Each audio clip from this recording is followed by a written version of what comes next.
We're back here again on the set of Fatal BREW, which opens January the 8th, 2020 in Royal Oak at the Main Art Theater, a Dragon Films, a Wilder Brothers production. We are joined by Michael Gagleard and Lewie Lovin of the movie.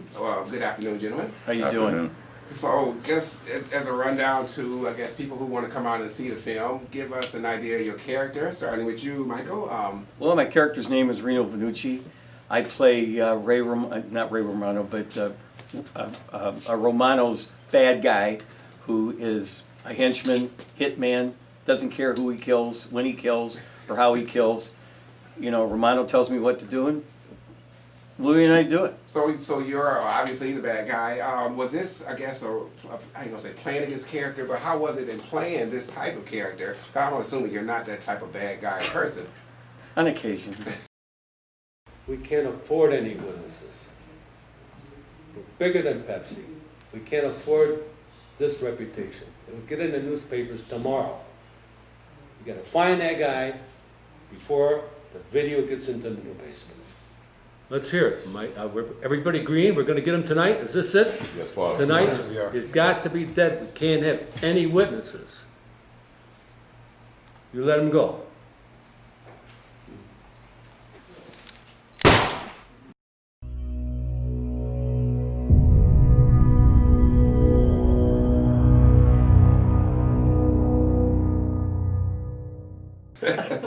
On occasion. So how was it in playing this type of person? Well, it wasn't planned at all.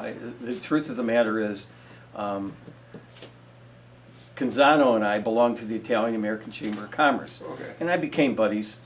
Now we gotta, for those who don't may not, Roger is playing. Roger Canzano plays the Godfather. Okay. So he comes up to me one day and he goes, "Hey, Gagleard, guess what?" I go, "What, Roger?" He goes, "I'm in a film." I go, "Oh, okay, that's real nice."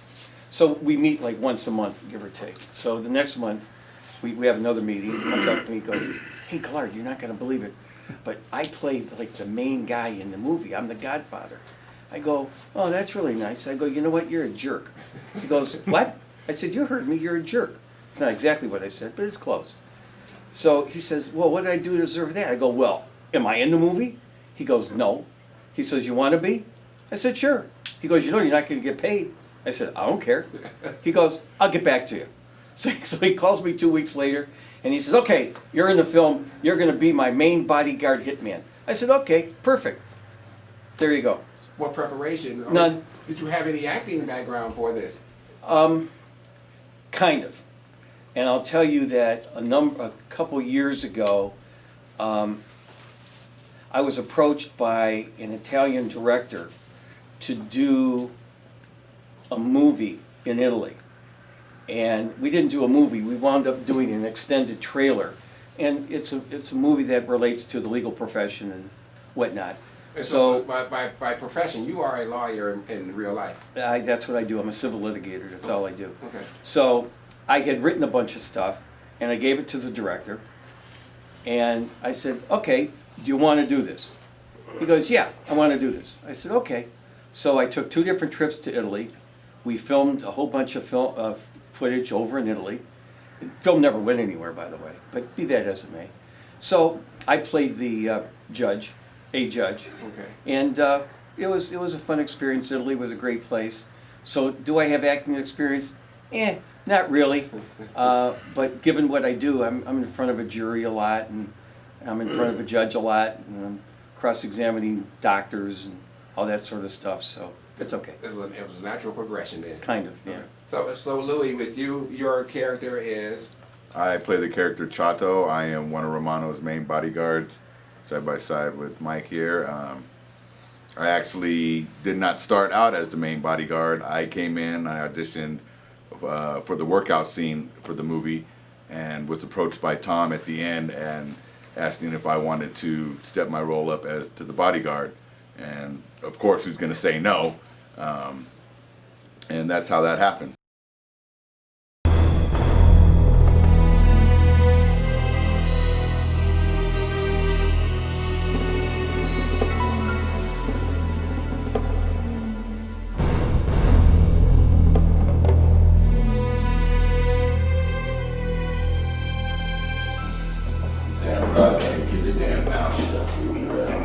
What else is new?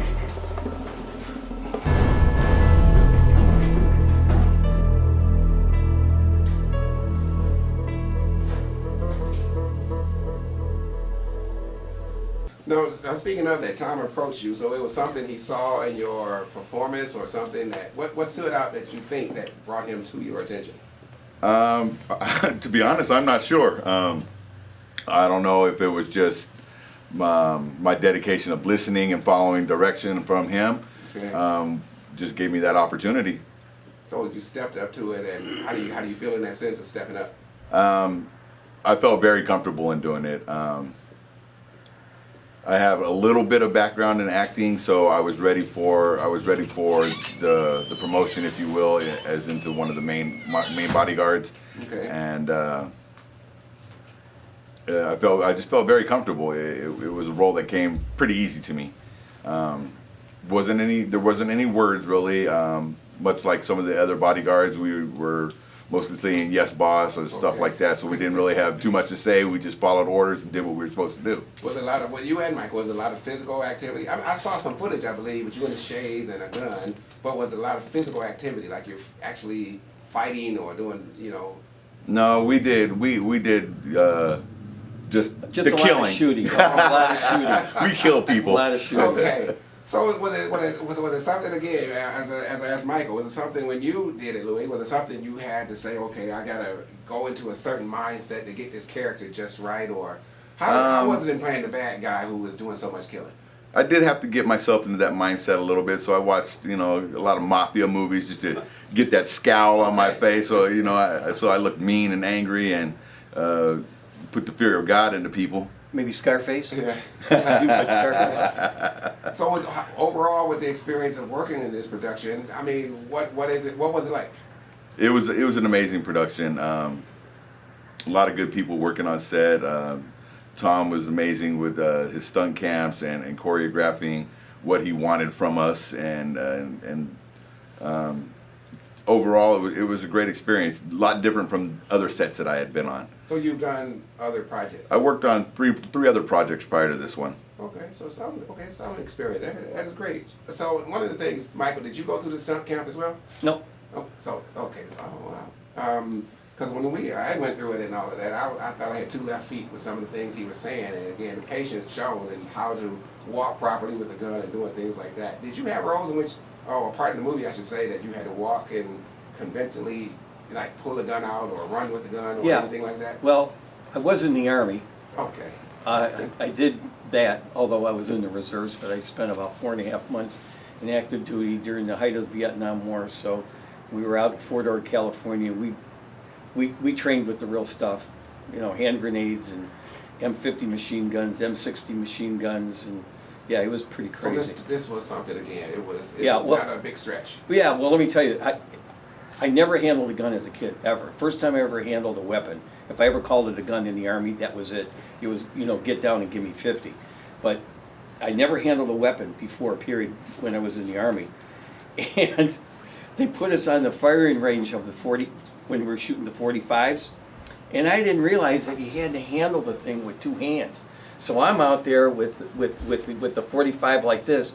I shot, the thing came back, whacked me in the head, cut my forehead. So that was a real quick lesson that when you use the handgun, you got to use two hands. Okay.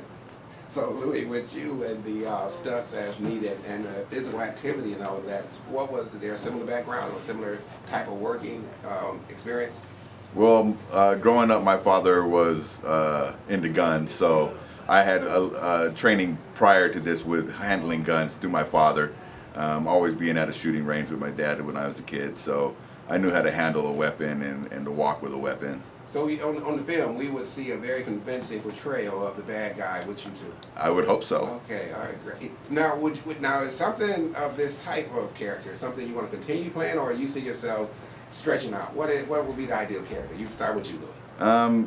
I wouldn't mind doing more characters like this, but I am always open to do whatever I could to get into a movie. We'd be it may drama, action, intense action. I'm up for anything. I'm up for the challenge. So you don't want to be just typecast as the bad guy. No. I'm thinking of the voice. Your voice reminds me similar when I speak with Troy. You have that voice of doom type. So in that sense, it would come across well in other roles as well. Right. Yeah. What about you, Michael? What's Doesn't your idea? matter. You open for all of them? Doesn't matter. Yeah, it's fine, no matter what. Okay. So one of the things too, with the fact if you're new to this game, or you're new, or someone's looking at this and they're new to it and all that, how would you best advise them? Someone's looking at your role, looking at your entry into the film. Let me back up for a second.